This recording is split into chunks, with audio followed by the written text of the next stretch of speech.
Hey guys, welcome to a late night Truth Factor edition. We have just a couple of headlines I'm going to cover with y'all really quick. I pray everyone is well. God love you. I love you. And we're just going to get right into this, guys. So let's do this. We're going to share it out. And I'm going to go to bed. Try to sleep. It's been one of them days. All right, here we go, guys. All right. First, we have Pakistan striking Iran with ballistic missiles, a retaliation, but there's a catch. Pakistani armed forces are striking sites of India-backed Balochistan Liberation Army and the Balochistan Liberation Front, the BLF, inside Iranian side of the Iranian-Pakistani border. Numerous airstrikes and ballistic missiles have hit inside Iran, but the targets were the same people Iran struck in Pakistan just yesterday. The Balochistan folks. This is clearly a case of Iran and Pakistan agreeing, you take care of my problem and I will take care of your problem. More as I get it. Updated 11/17. It looks to me as though troublemakers on both sides got hit. Much of the cross-border attacks between Iran and Pakistan are encouraged and Western finance to disrupt the BRI China projects. Years ago, Imran Khan days, those attacks were Saudi funded against Iran and Pakistan and looked the other way because Pakistan was broke and survived on Saudi loans. Interesting, huh? The things you learn at midnight. Well, it's almost midnight anyway. Breaking news, another U.S. ship hit in the Red Sea. Another U.S.-owned merchant ship transitioning the Red Sea has been hit by projectiles fired by inside the Yemen. Full details at the top of the hour when the Hal Turner radio show begins airing. The show can be heard worldwide. Yeah. Hopefully you guys got to listen to it and find out the rest of the story. I did not. Been at church. Anyway.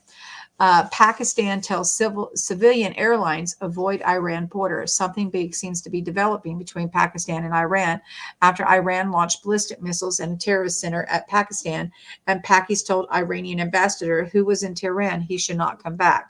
Tonight, Pakistan has closed its borders with Iran and is instructing civilian airliners to avoid the Pakistan-Iran border. Speculation is that Pakistan may conduct a retaliatory missile launch against Iran. The Iran foreign minister has warned Iran will respond forcefully to any aggression developing. Check back. As of 2 minutes ago, 7:26, there still is a very significant number of commercial airliners very near the Iranian-Pakistan border. If Pakistan is going to conduct a retaliatory missile strike, this could affect those aircraft seen on the flight radar 24 map below. 7:35, Pakistan is deploying additional military forces to the Iran border.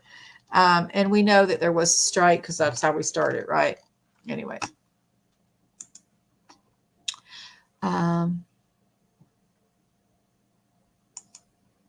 And then we also have updated at 8:11, U.S. launches additional airstrikes against Yemen. The U.S. has launched a new retaliatory strike against the Houthi target in Yemen amid the group's continued attacks on international ships in the area, developing. Check back. American British raids target the south of Yemen capital and Sanaa. So I think they already had gotten Sanaa, but I guess they're getting it again.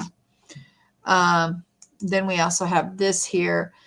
Jim Jordan demands answers after the Biden administration caught flagging MAGA and Trump to track political opponents' financial transactions. Jim Jordan, chairman of House Select Subcommittee on the Weaponization of the Federal Government on Wednesday, announced that it had obtained documents revealing that federal agencies have flagged financial transactions for financial institutions for people using politically sensitive words such as MAGA and Trump. In a letter to Noah Bischoff, who was a former FINCEN director and now an anti-money laundering officer at fintech company Plaid Incorp, Jordan described situations in which American buying Bibles or shopping at sporting goods stores might find their transactions flagged. New documents obtained by the Select Subcommittee on the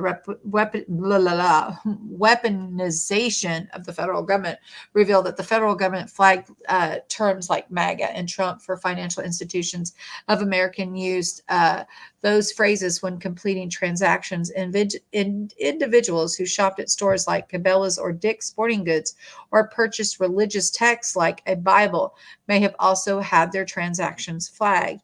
This kind of pervasive financial surveillance carried out in coordination with an end of the request of federal law enforcement into American private transactions is alarming and raises serious concerns about the FBI's respect and fundamental civil liberties. Judiciaryhouse.gov.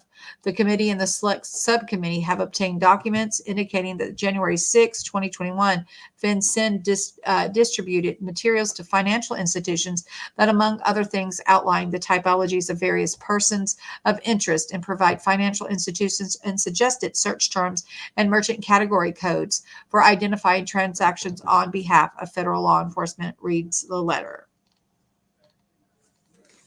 These materials include a document recommending the use of the generic term like Trump and MAGA to search Zelle payment messages, as well as prior FinCEN analysis of lone actor homegrown violent extremism indicators. The letter continues, according to the analysis, FinCEN warned financial institutions of extremism indicators that include transportation charges such as bus tickets, rental cars, or plane tickets to travel to areas with no apparent purpose, or the purchase of books, including religious texts, and subscriptions to other media containing extremist views. In other words, FinCEN urged large financial institutions to comb through the private transactions of their customers for suspicious charges on the basis of protected political and religious expression.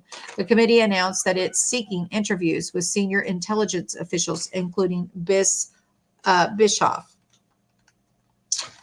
Anyway, not good. Get down. Get down.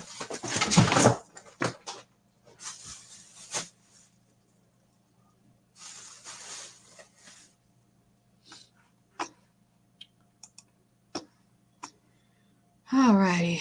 And then we have Zero Hedge.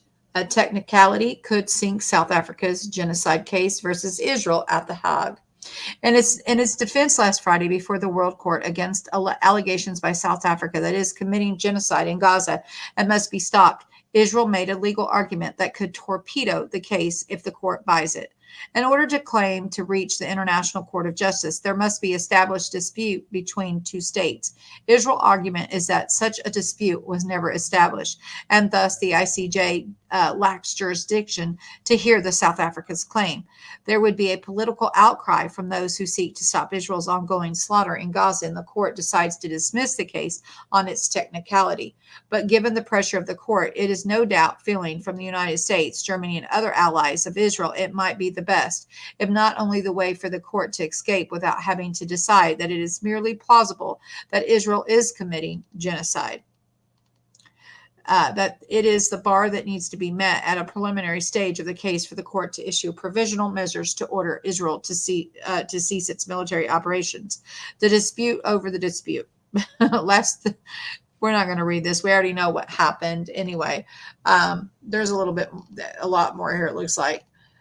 I encourage you to read it, but I think that's, I don't think that they should be able to try them there anyway. They should be able to defend themselves. And that's what I have for you guys tonight. Anyway, I love y'all. I hope y'all have a wonderful evening. God bless. May the love of God engulf you always. I love you, and we will see you later. Bye.